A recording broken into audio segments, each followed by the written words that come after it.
Okay, so I was thinking about probabilities in the bell curve distribution and how it relates to many worlds. So I was thinking quantum physics says in this world there's like a 0.00001% I can walk through this wall over here.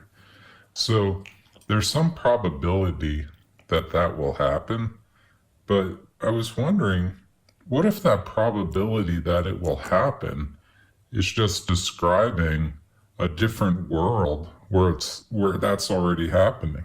What if it's that mathematical probability is describing the long odds where it's already happening in some other world somewhere?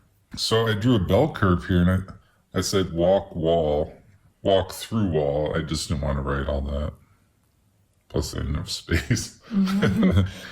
So maybe there's like 0.0000000 infinitely one chance I can walk. I call that a 4 sigma deviation, but it's probably more like a 4,000 sigma deviation. But whatever. Let's call it 4. That's the room we have. So that world exists somewhere. I'm in this world with this curve, but this world where I can do that exists somewhere. Many worlds says all outcomes that can happen will happen. So this world might be, this is where I'm walking through a wall. This is where I'm talking about a video about walking through a wall, and it's a mean distribution. And then in this one, I'm actually walking through it. So the bell curve can be bigger. It could be describing worlds. Here, I'm a baseball player at a 3 sigma deviation.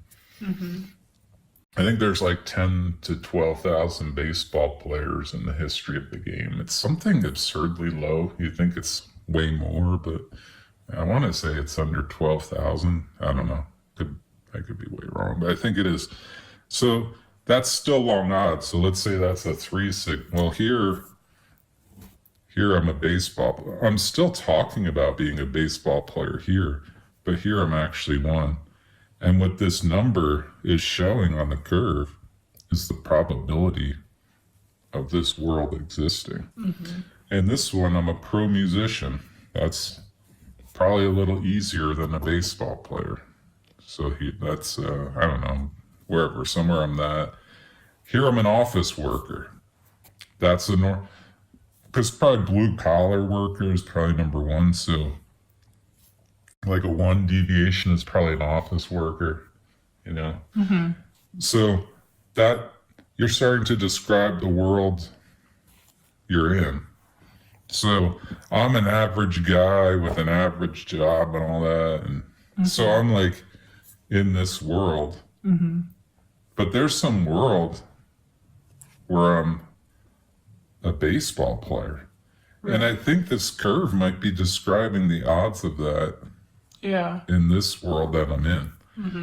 And that's why there's a probability I can walk through a wall. There's a probability in this world where I exist that I can walk through a wall. Why is that even a probability? It's probably because there's somewhere a world where that's happening. Right. That almost has to be true for it to have a probability, because a wave function is just describing the odds of things. So if many worlds is true, I think there's definitely one where I'm walking through a wall. And I think what this calculation shows when we do it is just that this many world, this one is very rare. Right. So this one we're in is probably super common. Right, like in terms of many worlds, there's multiple worlds where you are an office worker, but only maybe one where you get to walk through the wall. Exactly. And hopefully there's only one where you get thrown off a building. Hopefully most are average. Right. I don't know if you want these. You know, maybe if you're like King Tut or something cool, but like there's a lot of really bad -4 deviations, like getting thrown off an office building. You don't want that. Yeah. Horrific work accidents. And all that kind of stuff. So that's all, Yeah, there's probably negative many worlds too, which is scary. There's all the bad outcome.